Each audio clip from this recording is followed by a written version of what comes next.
Good morning प्यारे बच्चों question number 3 exercise 5.3 से ले रहे हैं। इसमें अलग अलग आपको क्वेश्चंस दिए हैं, 10 क्वेश्चन दिए बच्चों। अगर ये आपको आ जाते हैं तो आप ये समझ लीजिए एपी पूरा आपको अच्छे से आ गया। और बहुत आसान है, इनको सिर्फ आपको पहले क्वेश्चन को समझना है, उसके बाद सवाल बनाना आपको आता है। क्योंकि क्वेश्चन में इसमें दो ही फार्मूले हैं, एक एन टर्म वाला और एक एस एन वाला है। इन दोनों में से ही फार्मूले आपको अप्लाई करना है, लेकिन क्वेश्चन समझ में आना चाहिए। तो देखिए यहाँ पर फर्स्ट क्वेश्चन दिया है कि ए का वैल्यू दिया है ना, फर्स्ट टर्म 5 दी है, डी मतलब कॉमन डिफरेंस है, और ए एन का मतलब हुआ या लास्ट टर्म, यानी nth टर्म है 50। तो आपको n निकालना है और एस एन निकालना है। तो देखिए एस एन का जो फार्मूला है वो हमारे पास है S n is equal to n by two a plus l. अगर लास्ट टर्म, और हमको लास्ट टर्म मालूम है तो ये वाला फार्मूला अप्लाई कर लेंगे हम, लेकिन एन अभी पता नहीं है यहाँ पर, क्योंकि एन निकालना है। तो एन निकालने के लिए हमेशा nth टर्म वाला फार्मूला यूज़ करते हैं हम। तो a n is equal to a plus n minus one into d. तो यहाँ से अब हम क्या करेंगे, चूँकि ए एन मालूम है, पहले फार्मूला लिख लेते हैं। A n is equal to a plus n minus one into d. अब आपको जो पता है वो सब लिख दीजिए। तो आपको क्या, ए एन का मान मालूम है 50, तो यहाँ 50 लिख दीजिए। फर्स्ट टर्म मालूम है 5, और एन निकालना है आपको, और कॉमन डिफरेंस मालूम है 3। ठीक है बच्चों, तो सबसे पहले क्या करना है, 5 को इधर माइनस करेंगे, तो 50 माइनस 5 हुआ बच्चों ये, और यहाँ बचा n माइनस 1 मल्टीप्लाई 3। तो ये अगली स्टेप में आपको मिल जाएगा 45 is equal to n minus 1 into 3। ये 3 नीचे भेज देते हैं, तो this implies 45 by 3 is equal to n minus 1। तो नेक्स्ट स्टेप में आपको क्या मिल रहा है, यहाँ से ये 3 से 45 को डिवाइड करेंगे तो 15 is equal to n minus 1 भी इधर ट्रांसफ़र कर दिए हमने। तो आपको n का वैल्यू यहाँ से क्या आ गया, 15 plus 1 is equal to n means 16 n का वैल्यू। तो n इज इक्वल टू 16 आ गया आपका।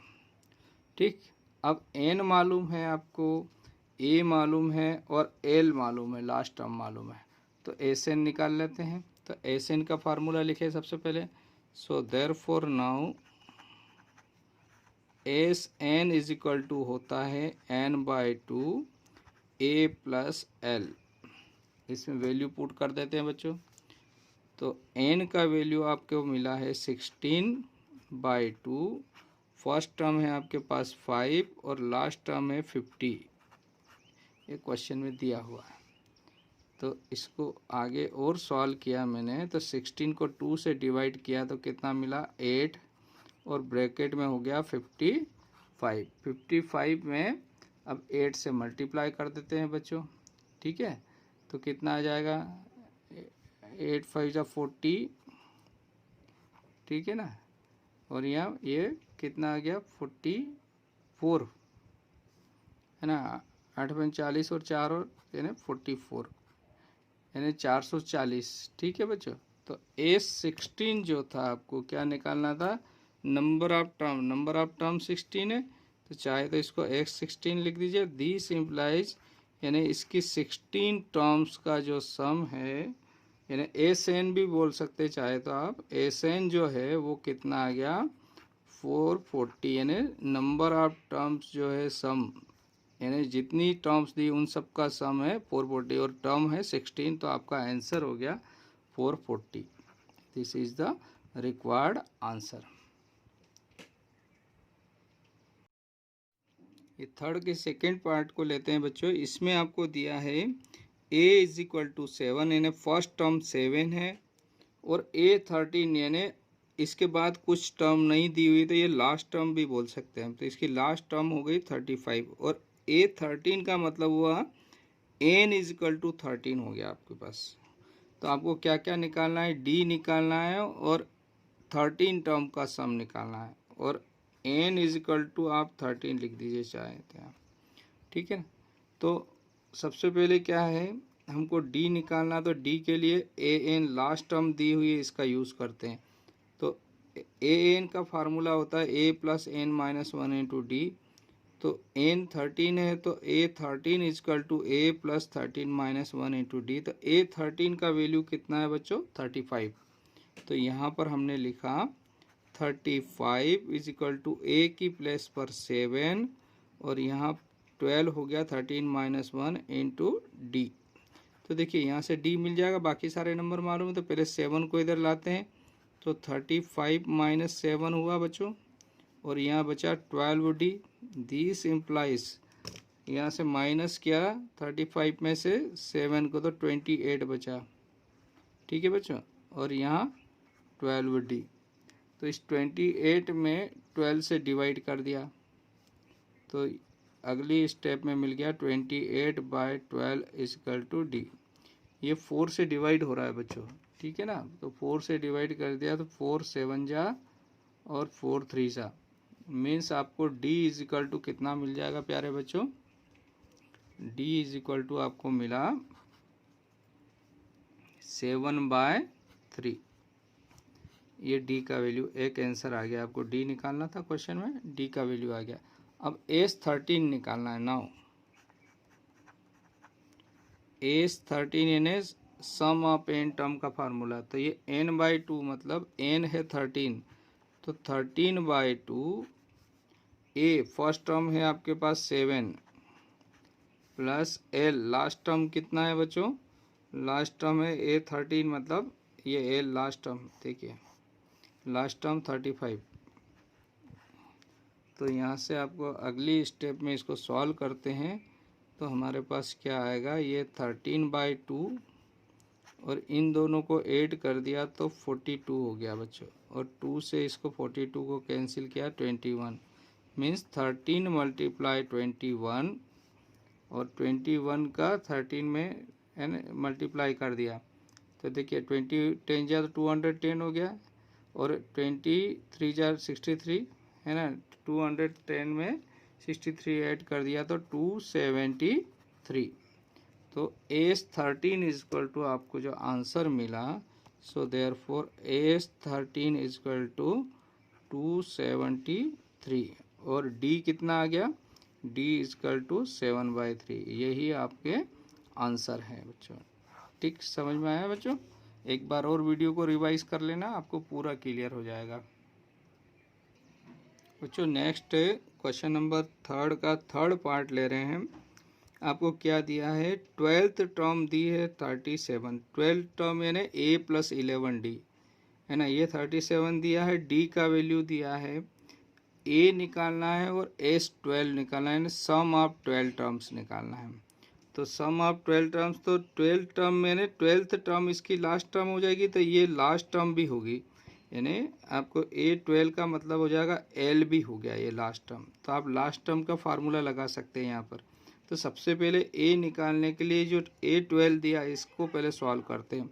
तो A12 जो होता है उसको लिखते हैं A प्लस 11d। A12 का वैल्यू आपको दिया है 37 बच्चों। A का मान मालूम नहीं है अभी आपको, 11 मल्टीप्लाई D दिया है 3। दिस इम्प्लाइज ये हो जाएगा 37 माइनस ये 33 इधर ट्रांसफ़र कर दिया, तो A का वैल्यू आ गया। तो A कितना आ गया प्यारे बच्चों, यहाँ 4 आ गया, A इज इक्वल टू, तो एक आंसर आ गया A इज इक्वल टू 4। आपको जो निकालना था वो एक आंसर, A का वैल्यू 4 आपने निकाल लिया। अब Sn होता है बच्चों n/2 a प्लस एल, जब लास्ट टर्म दी हुई है और लास्ट टर्म हमको दे रखी है 37, तो दिस इम्प्लाइज यहाँ से हो जाएगा Sn यानी 12 टर्म का सम निकालना है ना, तो S12 लिख रहे हैं, तो ये आ जाएगा 12/2, और फर्स्ट टर्म आपको अभी आ गई हमारे पास 4 प्लस लास्ट टर्म आपको मालूम है यानी 37, तो इसको ये 2 से 12 को डिवाइड कर दिया, तो ये तो हो गया 6 बच्चों, और ब्रैकेट में आपके पास आ गया 41। 6 से 41 को मल्टीप्लाई कर देते हैं हम, तो ये आ जाएगा 246। तो आपका जो फाइनल आंसर है A12 इजकल टू है 246 and A is equal to है 4। ये दो ही वैल्यू आपको निकालनी थी। आपके ये दोनों आंसर यहाँ पर आ चुके हैं। यही रिक्वायर्ड आंसर है बच्चों आपके।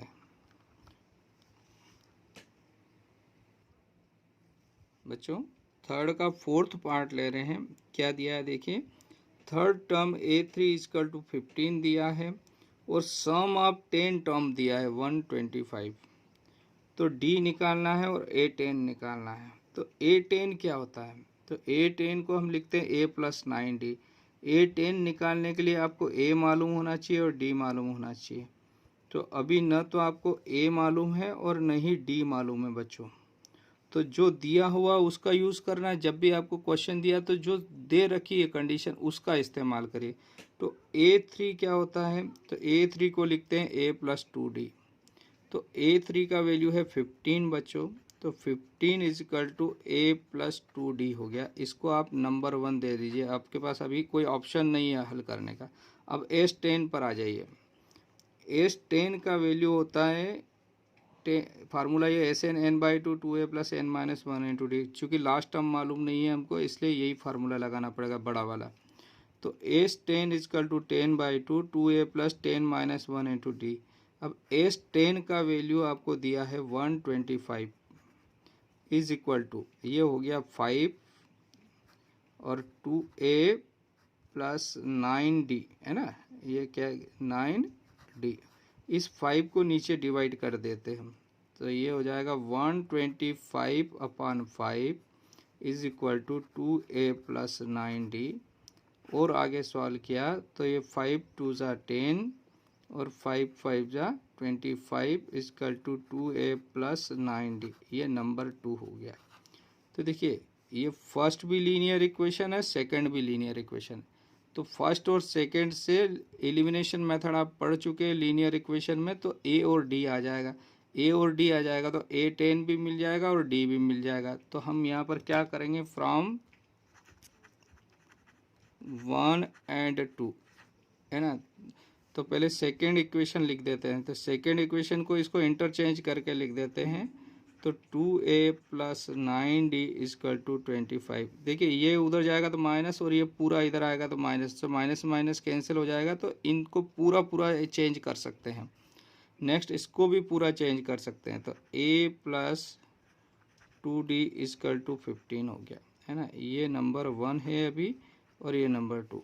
अब इसको सॉल्व करने के लिए आपको पता होना चाहिए कि इनके कोफिशिएंट इक्वल होना चाहिए। तो या तो D के कोफिशिएंट इक्वल करो आप या A के। तो A के करना आसान रहेगा, यानी इसका आगे की संख्या 1 का इसमें मल्टीप्लाई कर देते हैं, इसमें 2 का पूरी इक्वेशन में मल्टीप्लाई करना पड़ेगा LHS और RHS में। तो मल्टीप्लाई किए हमने, तो यहाँ से फर्स्ट तो एज इट इज़ रहेगा, 1 से मल्टीप्लाई कर रहे हैं तो, और सेकेंड में 2 से मल्टीप्लाई किया तो ये हो गया 2A+4D इजकल टू 30। और सब्ट्रैक्ट कर लेते हैं। तो सब्ट्रैक्ट कर रहे हैं तो नीचे वाले के साइन बदल जाएंगे, ये माइनस और ये माइनस। तो आपको क्या मिल रहा है देखिए यहाँ पर, ये दोनों तो कैंसिल हो गया बच्चों। 9D में से 4D गया तो 5D, और 25 में से 30 तो माइनस का 5। तो D इज इक्वल टू हो गया -5/5 मीन्स -1। तो एक वैल्यू तो आ गई आपकी D इज इक्वल टू -1। ठीक, अब आपको क्या निकालना था बच्चों, A निकालना है। तो यहाँ से हम क्या करेंगे, फ्रॉम फर्स्ट है ना, फर्स्ट नहीं सेकंड लेते हैं, फ्रॉम सेकंड। सेकंड क्या है, A+2D इज इक्वल टू 15। अच्छा ये सेकंड थी और ये फर्स्ट है बच्चों, तो फर्स्ट ही कर दी है ना, ये फर्स्ट है ना इक्वेशन। तो देखिए A+2D इज इक्वल टू 15, इसमें क्या कर रहे हैं, putting D is equal to -1। इसमें D का वैल्यू रख रहे हैं बच्चों यहाँ पे। तो क्या हो जाएगा, a plus 2 multiply -1 is equal to 15। तो a minus 2 is equal to 15, this implies a -2 उधर चला गया, तो 15 प्लस 2 यानी 17। तो यहाँ से आपको a का वैल्यू मिल गया बच्चों 17। a मालूम हो गया और d मालूम हो गया। a और d मालूम हो गया तो आपको क्या निकालना था, a10। d का वैल्यू तो आ ही गया आपका, a10 निकालना है। तो a10 को हम क्या लिख सकते हैं बच्चों, चूंकि a10 इजकल टू होता